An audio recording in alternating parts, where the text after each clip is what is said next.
નમસ્કાર, હું છું પ્રિયા અને તમે જોઈ રહ્યા છો જનતા કી જાણકારી ન્યૂઝ।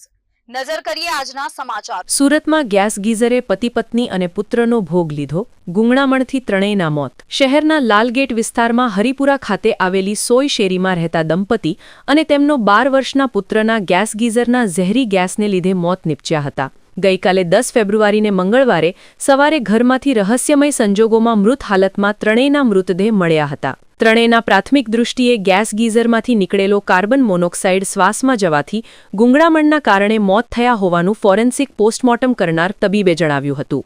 આ બનાવની વિગત એવી હતી કે સુરત શહેરના લાલગેટ વિસ્તારમાં હરિપુરા ખાતે આવેલી સોય શેરીમાં આવેલી સૈયદ મંઝિલમાં ત્રીજા માળે રહેતા 41 વર્ષીય ફૈઝ અહેમદ યુસુફ સૈયદ, તેમની 37 વર્ષીય પત્ની મુબીના બાનુ અને તેમનો 12 વર્ષનો પુત્ર નોમાન ઉર્ફે નોનુ સોમવાર રાત્રે ઘરમાં રૂમમાં સૂઈ ગયા હતા। મંગળવારે સવારે ફૈઝને મોટાભાઈ ઉસ્માન સૈયદે સ્કૂલ પર પુત્રને લઈ જવા માટે ઘણા ફોન કરવા છતાં કોલ ઉપાડ્યો ન હતો, જેથી તે ઘરે ગયો ત્યારે તેમનો દરવાજો અંદરથી બંધ હતો। ઉસ્માને દરવાજો તોડીને અંદર ગયો ત્યારે બેડરૂમમાં દંપતી અને હોલમાંથી બાળક નોમાન મૃત હાલતમાં જોઈને સ્તબ્ધ થઈ ગયો હતો।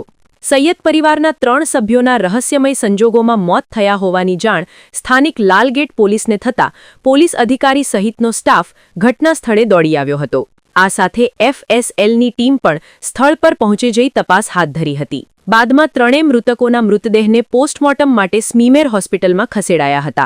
ત્રણેયના ફોરેન્સિક પોસ્ટમોર્ટમ થયા બાદ ફોરેન્સિક મેડિસિન વિભાગના ડોક્ટર સંદીપ રલોતીએ કહ્યું કે પ્રાથમિક દૃષ્ટિએ ગીઝરમાંથી ગેસ ગળતર હોઈ શકે।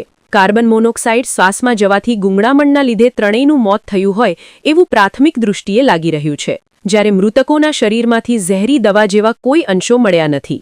रिपोर्टर सुनील गांजावाला, सूरत। लालगेट पुलिस स्टेशन विस्तार में रामपुरा एरिया में एक बहुत ही दुखद बनाव हुआ है, जिसमें कि हमें 3 डेड बॉडीज मिली हैं। तो प्राइमरी इन्वेस्टिगेशन में पता लगा है कि जो डेड बॉडीज हैं एक हस्बैंड वाइफ और उनका बेटा है।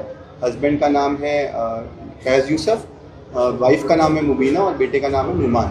तो हस्बैंड की जो उम्र है वो 40 वर्ष की है, वाइफ की 36 और बेटे की 12 वर्ष की।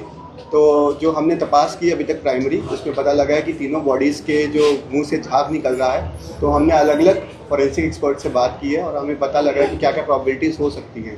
तो प्राइमरी जो प्रॉबिलिटी हमें पता लग रही है वो गैस लीकेज हो सकता है, क्योंकि इनके घर में जो भी AC और जो गीज़र लगा हुआ है वो कॉमन एरिया में लगा हुआ था, और जब हम रूम में एंटर भी किए थोड़ा सा एरिया में सफोकेशन था।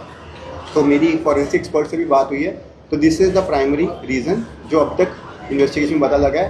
सेकेंडरी और एक रीज़न ये भी हो सकता है कि food poisoning, but food poisoning का हमने जो एक्सपर्ट से बात की है कि जो सिम्टम्स और जो बॉडी पे हमें पैचेस दिखाई दे रहे हैं वो फूड पॉइजनिंग के फर्स्ट गो में नहीं है। तो गैस लीकेज ही अभी तक जो हमारे सामने है वो रीजनिंग हो सकती है। हमने जितने भी रिलेटेड आर्टिकल्स हैं उनके एविडेंसेस हैं